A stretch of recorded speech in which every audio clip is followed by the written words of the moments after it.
Hi, my name is Mike, and I'm here to read a comic. And today's comic is The Avengers, issue number 183, dated May 1979.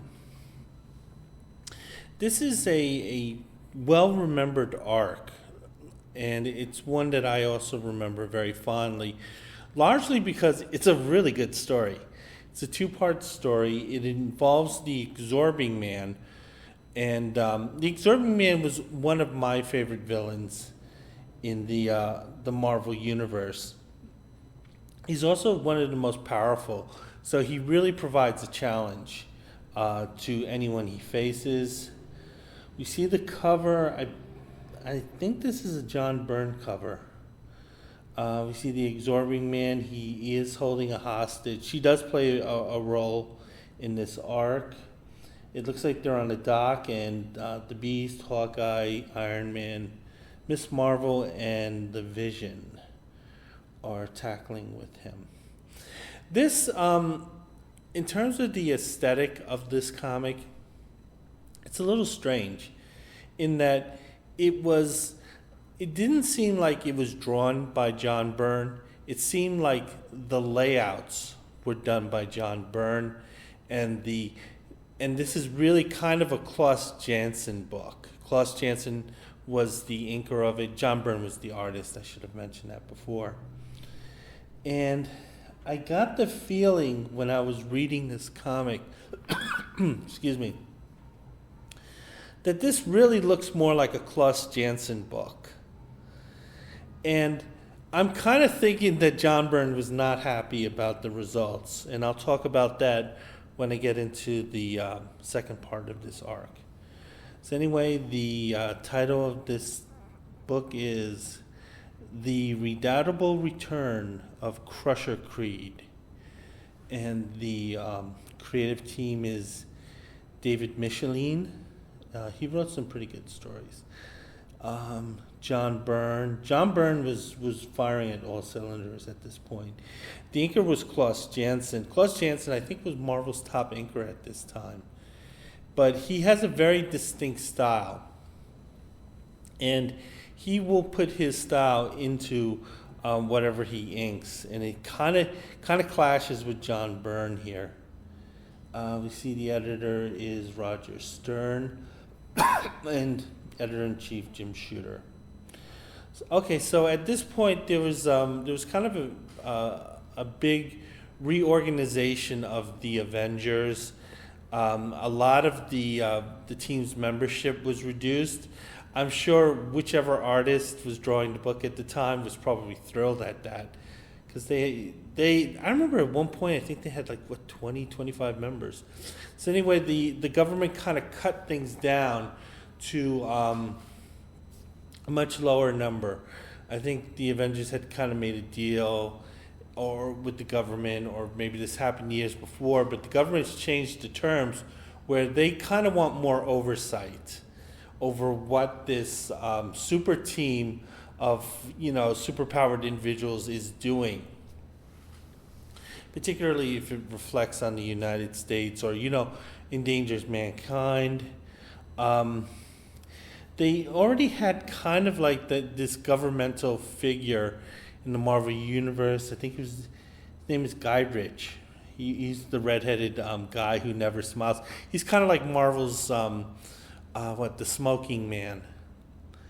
And we see Miss Marvel is temporarily taking over for the Scarlet Witch, who is a permanent member, but she had taken a leave of absence.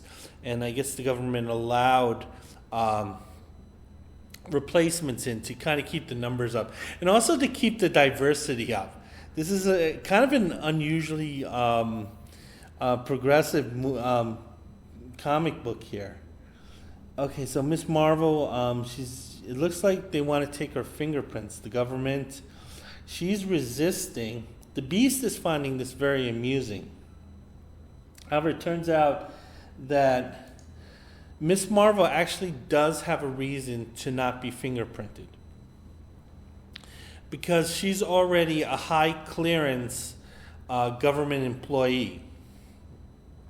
And obviously she feels that her civilian life and her civilian career will conflict with, I guess, her superheroing, because she is a very powerful character, but nevertheless, you kind of have this conflict here. She doesn't want this found out. However, it turns out Tony Stark has a kind of a solution to this. And what he does is he suggests that rather than using fingerprints, maybe they'll use retinal scanning. And Tony Stark is kind of saying, hey, this is just as good as fingerprints, and they're less likely to be forged since they're less likely to be stored anywhere. Where obviously her fingerprints at the very least is stored with the I guess the NSA or something. Guidrich goes for this, so he orders a retinal scanner and kind of a voice recorder. This is technology that is in service right now and working pretty good, but a 1979 version of retinal technology, scanning technology, and voice prints in '79, that would have been a disaster. The Beast is kind of admiring and I guess kind of joking about how kind of anal Guidrich is, because while he gives in, he gives in reluctantly, and he also adds another bit of security. The Beast is thinking that, hey, this guy's probably eavesdropping on his own grandma. And then we cut to the Vision, and it looks like he's on monitor duty. And he's taking an incoming call from his wife, the Scarlet Witch. Apparently, she's kind of going on one of these, life journeys to kind of learn the real truth about their parenting. Because they at this point in '79 they had gotten pieces here and there. They were told that they were Magneto's kids, and then they were told they weren't, and then they were told that they were the kids of these old 1940s heroes, but then they weren't. But anyway, Wanda and Pedro, they're together on this journey, and the Vision is saying that the Vision's kind of relaying a message that he got from Crystal, which is Quicksilver's wife, saying that he kind of misses her, kind of misses the guy, which is kind of good. They're married. Then Wanda kind of relays a message here that as much as Quicksilver misses his wife, I kind of miss you just as much. And the art is really nicely drawn. However, from kind of like the thick, dark inking, this kind of looks more like Klaus Janson than John Byrne. So, and again, as I was going through the issue, it did seem more like a Klaus Janson book than a John Byrne one. So then we go back to the Avengers mansion. Tony Stark looks like they're having, it looks like he's trying to turn it into a party here. Because he has Miss Marvel, he has, Jan Pym, he has the Beast. Beast is always up for a party. And they're happy that Miss Marvel is now an Avenger, at least temporarily. And then we see Tony Stark. He's going into his study because he owns the Avengers mansion. So he's going to set up an office for himself. He's thinking about the government restrictions that's going on with the team. He kind of feels that the team is undermanned. And he's kind of wondering, whether this is all worth it. He's still not going to give up the superhero life. But he also admits that sometimes, hey, you know what? Maybe drinking from a bottle would be a lot easier than dealing with that. So they're touching Tony Stark's alcoholism here. It turns out that Tony Stark, as he's putting on his Iron Man uniform, or armor, I should say, he sees that there's a garbage truck. They're picking up a lot of Stark waste. However, it turns out that the hydraulic lift that lifts the dumpster into the truck, it turns out the dumpster's too heavy. That's what I meant to say. Then it turns out that Iron Man offers to help them. So the thing that the hydraulic lift could not lift up, Tony Stark is taking that entire dumpster and dumping it right into the truck. I would think it would be kind of a hint that if the hydraulic lift finds that dumpster too heavy, it might be too heavy for the truck overall. Particularly since we're talking about trucks with 1979 technology. However, that doesn't turn out to be much of a factor. The dumpster's clean. Tony Stark, he made this company work. He's saying, hey, I asked you to pick up a dumpster. You're picking up a dumpster. Doesn't matter that it has a dumpster and a half worth of stuff in it. So, he's trying to, kind of stretch those dollars there. The Beast also jumps in. It turns out that he has some stuff he wants to throw out. I honestly don't know what he's holding. It looks like he's just holding a couple of rugs. However, the sanitation guys are kind of thrown off by this. Not used to seeing this like superhero stuff. So anyway, the Beast throws his stuff into the garbage truck. There's a lot of time being spent on this garbage truck, but we'll find out why that's the case. The Beast says, hey, we'll see you guys next week.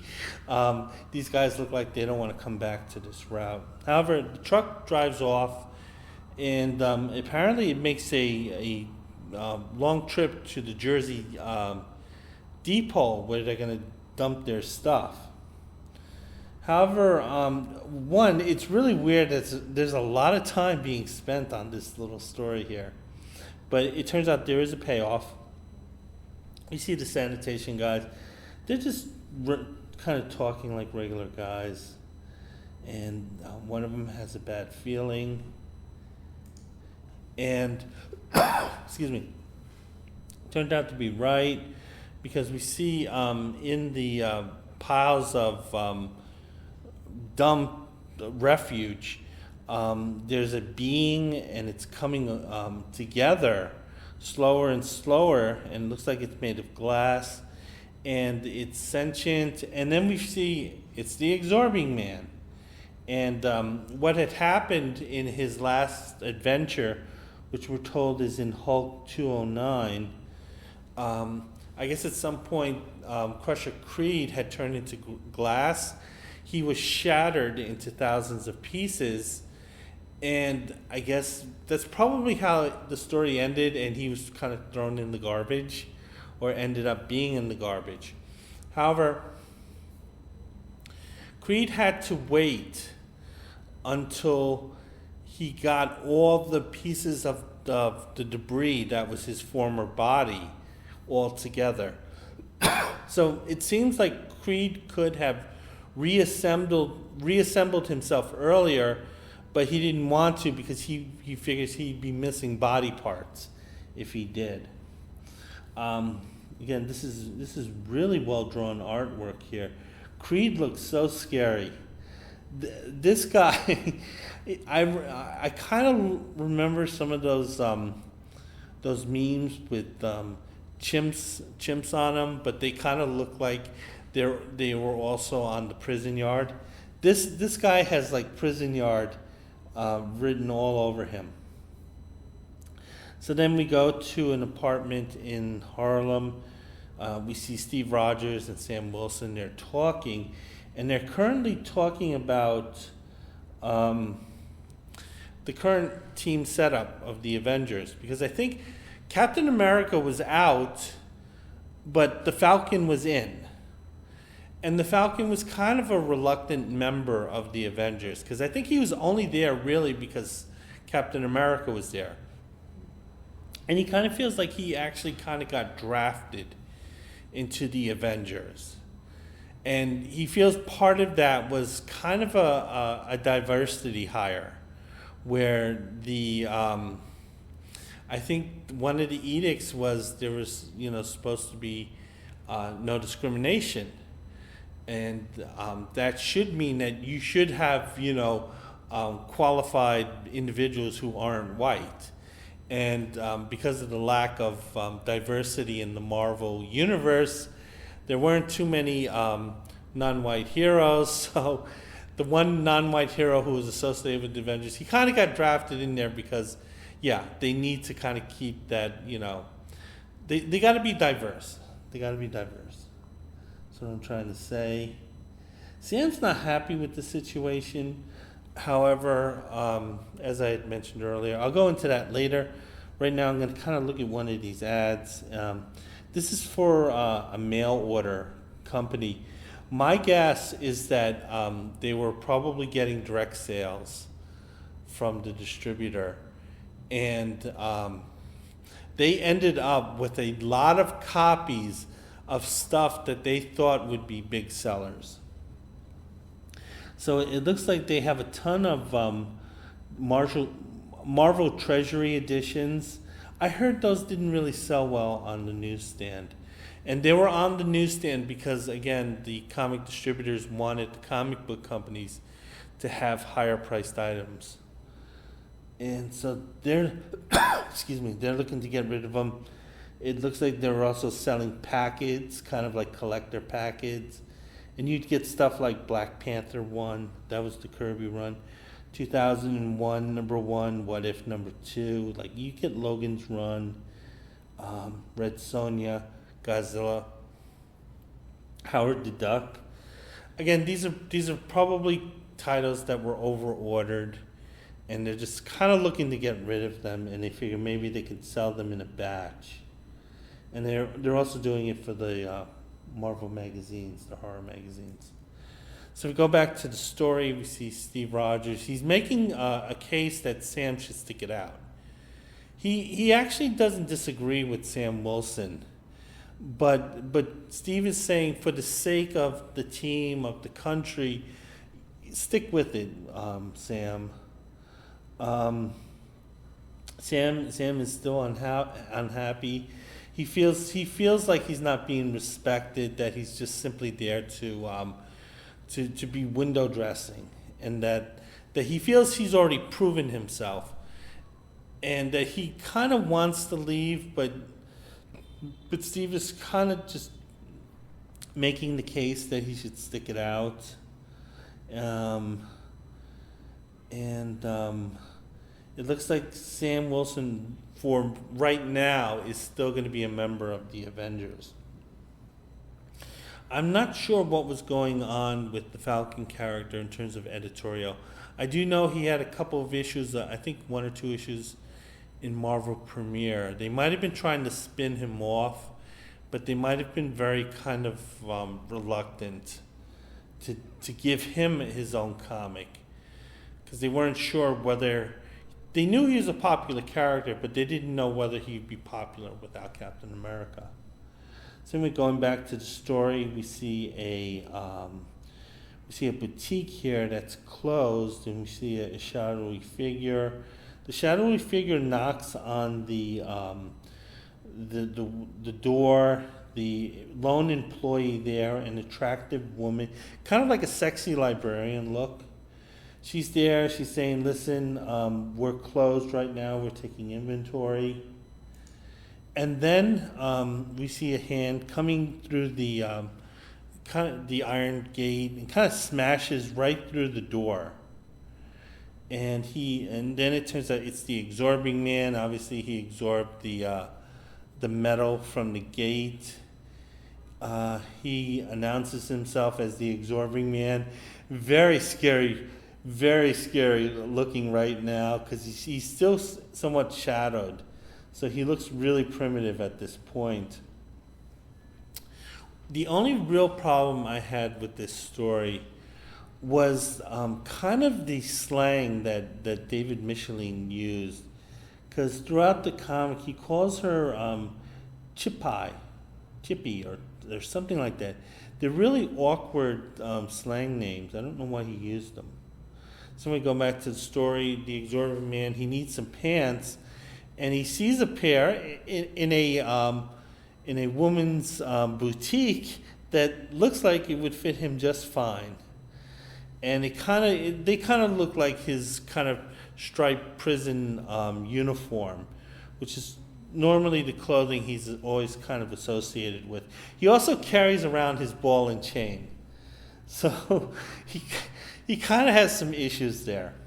Though, although he makes effective use of the ball and chain. The female clerk, she has a little spunk in her, and she kind of backtalks him. Although she uses like slang like look flippo. I mean, again, that's the only problem I had with this comic, was the weird slang. And she threatens to call the cops on her. He immediately uses his ball and chain to intimidate her. So like, she wasn't in any physical harm, but she got the crap scared out of her. And Crusher Creed is making it clear he kind of needs some money at this point. The clerk points to a safe that's under the floor. She's not going to get hurt for someone else's money or money in general. So she offers to open up the safe, but Crusher Creed says, "Nah, you don't have to do that." He absorbs the material from a steel mannequin. So right now he's made out of solid steel, and he's just simply able to like just pull out the safe because he's at this point he's super strong. He reverts back to human. He counts the money. He doesn't feel it's enough for airfare. Like even by 1979 standards, good luck trying to get that ball and chain through security. But nevertheless, Creed feels that there's enough money for him to escape America by freighter. And he mentions 2 passengers, which is strange because he was just all by his lonesome. However, the second passenger he's thinking about taking is this woman who would basically, this is human trafficking at this point. Crusher Creed says that, hey, he needs a new start, he needs a new life, he needs to get away from these superheroes that are like dominating North America. So he's going to go down to a small little country where he can dominate. And he wants to take her along for, quote, even guys like me get lonesome once in a while. Again, this is inappropriate, but 79, this was considered okay. So anyway, we go to another freighter, but this one has Wanda and Pedro. And this art is really Klaus Janson art here. There is no John Byrne here at this point in some of these pages. Bet John Byrne must have flipped out. So anyway, just before Wanda is about to board the freighter, someone calls out to her. It turns out to be Clint, who's Hawkeye. Hawkeye, he kind of had a crush on the Scarlet Witch for a long time. However, Scarlet Witch is into plastics, and that's the way she went. Nevertheless, Clint, they maintain a good relationship, and Clint is, wishing her the best, saying that I know why you're taking this journey, and I really want you to find the answers you're looking for. Wanda is very touched by this because she knows that this is an act of friendship, and there's no ulterior motives, and that he cares for her. She likes that. So anyway, she gives him a kiss, probably the first human she's kissed in a while. Because honestly, she's kind of like married to her dildo, so to speak. There's a funny thought balloon here from Clint saying the Vision is one lucky machine. I mean, even he's kind of mentioning that, she's not married to a person. She's married to programming. And that Wanda's a heck of a lady. Although, yeah, she's married to an inanimate object, even one that talks back to her. I don't know. Is anyone gonna get married to Chat GPT? Anyway, we see. Although there was one film where a guy fell in love with this operating system. Anyway, Clint is looking at the freighter as it's leaving. He's kind of thinking about his place in the world now, because he was one of the Avengers that was let go from the team officially. And I guess that stipend that he got from Tony Stark, plus I think he got to live in the Avengers mansion, kind of like, it kind of eased any need for, money, basically. And he's kind of hurting for money. He knows he needs to find employment. Before becoming a full-time superhero, he worked in a carnival. So he's kind of a carny here. But he seems too honest to be a carny here. So he's kind of thinking about his options. Decides to get some coffee. Before I go back to the story, you see a nice in-house ad for 3 of Marvel's, I guess, science fiction line. I didn't read any of these 3. One is Shogun Warriors. I think that was one of the licensing deals. The Micronauts was another licensing deal. And then there's Battlestar Galactica. Marvel had gotten the rights to, or they got the rights to the franchise to do a comic book adaptation of the TV show. The TV show wasn't very good. The comic adaptation probably wasn't very good. I think I bought the first issue, and that was the only thing. That's the only one I read. It's interesting to see covers of like Lauren Green on them. So anyway, going back to the story, the Sandman. At this point he's fully clothed. However, we should remind the readers that he was in a woman's boutique. So that's where his clothing came from. Somehow they had a small section for really big, violent guys who work out at the jail yard, which is a strange little section in that boutique. The Crusher Creed, he throws a $5 bill at the driver, but the driver says, "Hey, the fare was $5.75." And Crusher says, he repeats what he says, and he stares at this guy in a way that says, "Don't make me repeat it again." The driver is sufficiently terrified, and he just takes the 75-cent loss.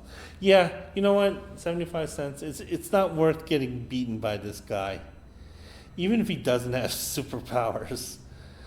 So anyway, it turns out that Creed did find a ship. He did buy 2 tickets, so this is human trafficking. He doesn't even know the woman's name until now. But he's hungry, so he figures, hey, listen, before we get on the ship, which we know is not going to have, a commissary, really, let's get something to eat. Of course, they're down by the docks, and at this time, this is before gentrification, so these are kind of like really crappy kind of rat holes that would, have a little bit of business there. So they go into a diner. The diner's standards are so low that Crusher Creed is offended. This is a man who has probably eaten more meals in prison than he did out of prison, and this guy is offended by this diner. But it also turns out that this is where Clint Hawkeye is also having his cup of coffee. Creed bumps into Clint. Clint is like, "Hey, asshole, you spilled my coffee. You're rude to me. What are you going to do about it?" And Crusher Creed doesn't want to hear about it. He just gives him this really violent backhand, saying that the matter is over with, and I don't really care. Even without his superpowers, Crusher Creed is a scary guy. Okay, before I go back to the story, take a look at this ad.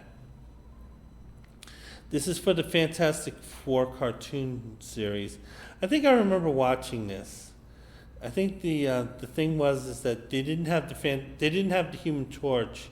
And I think the explanation given at the time was that the network was leery about showcasing a character who can, aflame, and they felt that it might encourage, small children who don't know any better to kind of play with matches. I think the real reason was that the rights to the Human Torch were sold to a separate company, and it was separate from the Fantastic Four, because Stan Lee was doing these dreadful deals for Marvel, and Marvel was so lucky they were able to sort of unbury themselves from the disaster that Lee had made in terms of giving away rights to characters to different entities and kind of breaking up things. Like with the Fantastic Four, it was really Fantastic 3 and an annoying robot. The other thing down here, and I think these things were on the way out, because at this point people had Betamaxes and they had VCR players. You still needed money for that, because the machines were well over $1,000, and then you had the tapes, which did not run as long as later tapes, and they were like $15, $17. So this is a machine that plays 8mm or Super 8 films. Yeah, I bet you they found this in a warehouse. They got a ton of it, and they said, "Hey, let's try to sell this crap."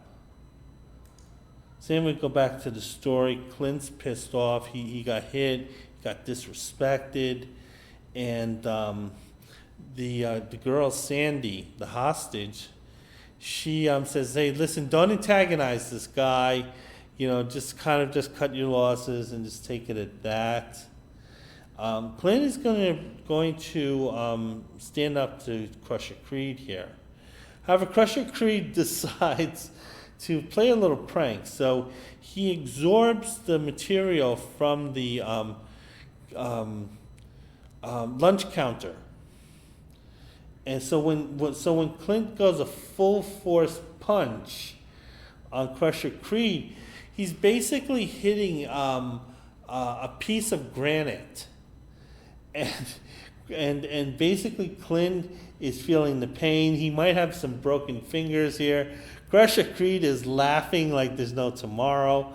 He thinks the pain of others is hilarious. Turns out that there's a bunch of longshoremen in the diner. They're probably waiting for their ship to go out, so they're grabbing a meal. However, they recognize Crusher Creed, and they realize this is the Absorbing Man. They know this guy's a menace, so it turns out that the longshoremen want to help out the Avengers by kind of, making a citizen's arrest on Crusher Creed. That turns out to be a huge mistake. They're thrown out of a window. This would kill a person in real life. In movies, people just brush it off, but if this actually happened to a person, they would most likely be dead.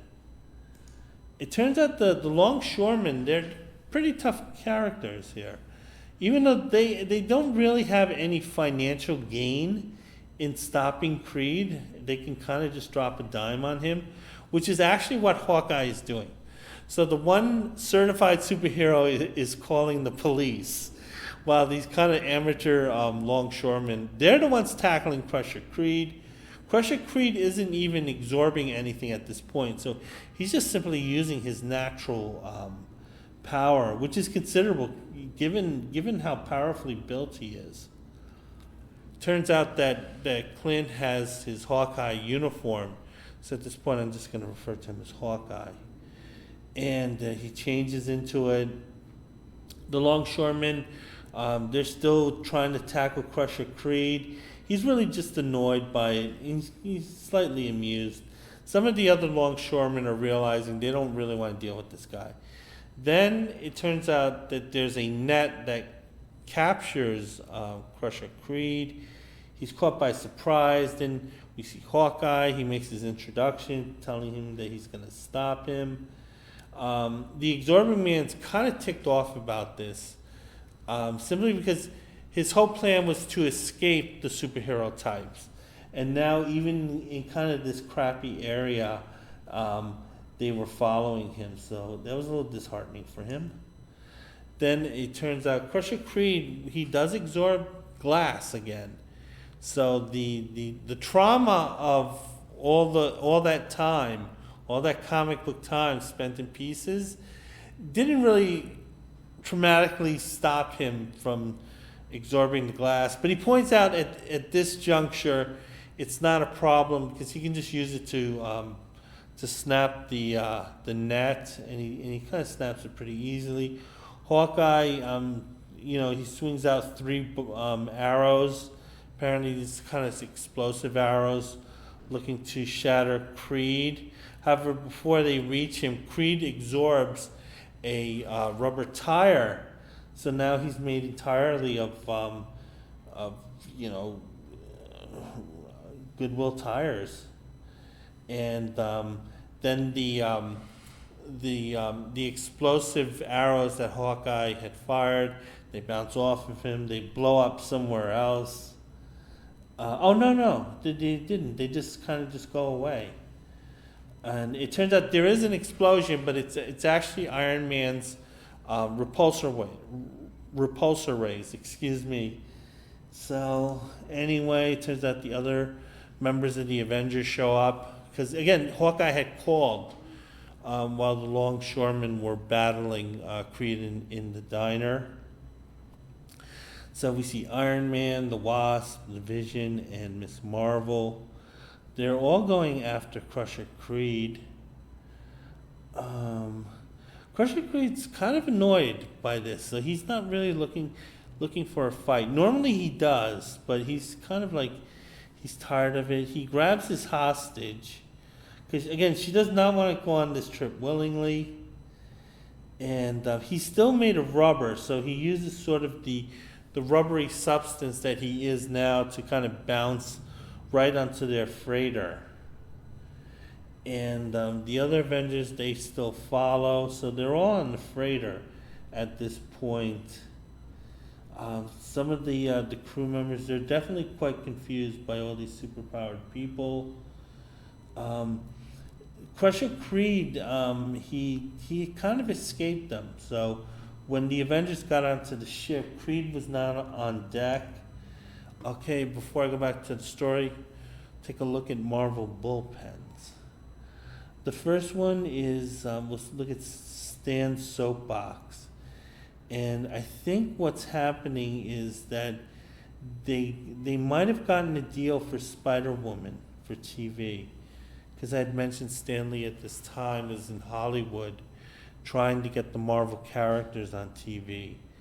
So he's just kind of talking about CBS, and he had mentioned they had done a Doctor Strange TV movie. He liked it, but he doesn't think that the network did.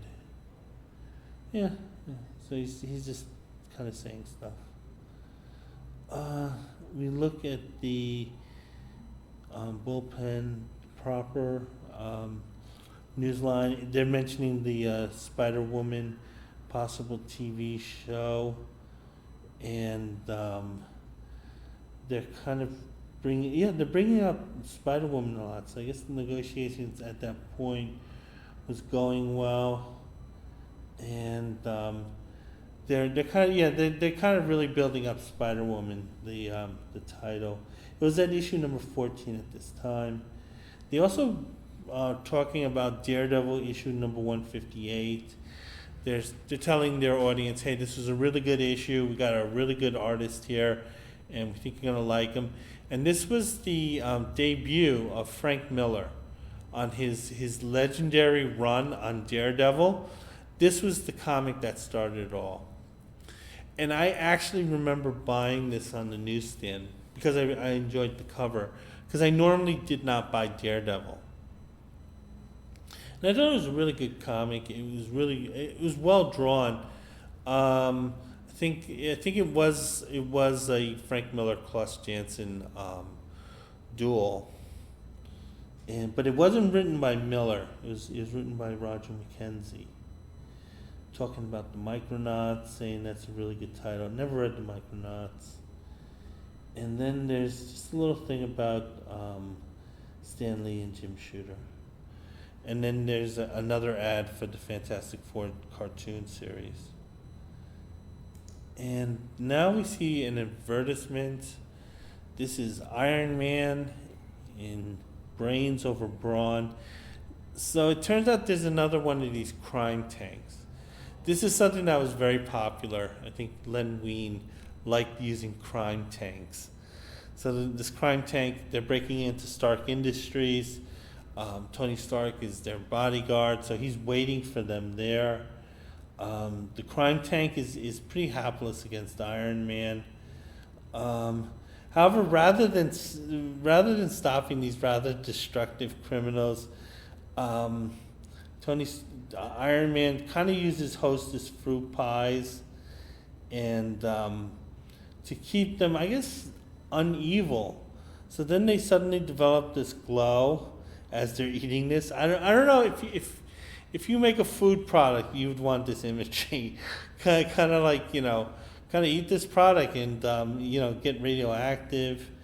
Iron Man shilling for Hostess fruit pies, and they're just kind of hanging out. So they're kind of, I guess maybe these fruit pies were kind of spiked with some mushrooms.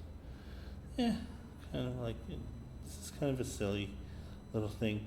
It turned out that they usually got their secondary artists to do these things, because the top artists like George Perez and John Byrne, they want those guys to be knocking out comic book pages. So they didn't want them bothering, with doing these ads. So usually guys like Don Perlin, who's like, a good but not great artist who can do this job. So then we go back to the story.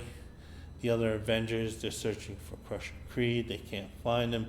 Suddenly the ship is shaking out of control. They don't know what's happening. Suddenly there's a burst of energy coming from below deck. And it turns out that Crusher Creed had absorbed the electrical power of the combines. The turbines, I should say. The turbines that powered the ship. So basically he absorbed the energy of the ship's engine. He's a very impressive looking foe at this point, crackling with energy. He's red hot. He's made of metal. He's totally pissed off. So at this point, he's kind of at the height of his powers. And then they tell us the next issue is Death on the Hudson. So that was a really good first-parter. Go to the letters page. Now, it looks like at this point there was sort of a price change, but the price change happened, I think, sooner than Marvel expected it to happen, because some of their production art didn't reflect this. Like, this issue was 40 cents. And obviously the following issue is 40 cents, but we see the cover of the next issue, but it has a price of 35 cents.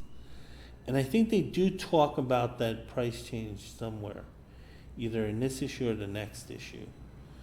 So anyway, we see the first page. Person is really enjoying the Avengers. He's just saying this is the best comic in the Marvel line. They kind of answer him back that, yeah, hey, we're doing really good. Another letter. It's kind of interesting because another letter is complaining about the letters page in general with Marvel, saying that Marvel kind of will print letters that are mostly, hey, you guys are great, George Perez's art is great, so-and-so's storytelling is great. Kind of like these kind of congratulatory letters, but nothing offering any real substantial, say, criticisms or thoughts. So basically the first letter here is the type of letter that the second letter is complaining about. They do acknowledge, is acknowledging, at least this editor is, that there's been too much of that, and that we're gonna, at least in the Avengers letter page, we're gonna focus less on you guys are great and more on people who have, say, insightful criticisms. Okay, I always enjoyed the letter pages. So then the next letter, I think they're talking about, I don't know what he's talking about, and I'm completely lost as to what this letter is trying to refer to. Another person just saying, hey, you guys are great, and I like the direction. Okay, so anyway, that's it. That is my review of the Mighty Avengers issue number 138. And I'll definitely have a walkthrough for the conclusion of this, and I hope to have more reviews up soon. Bye.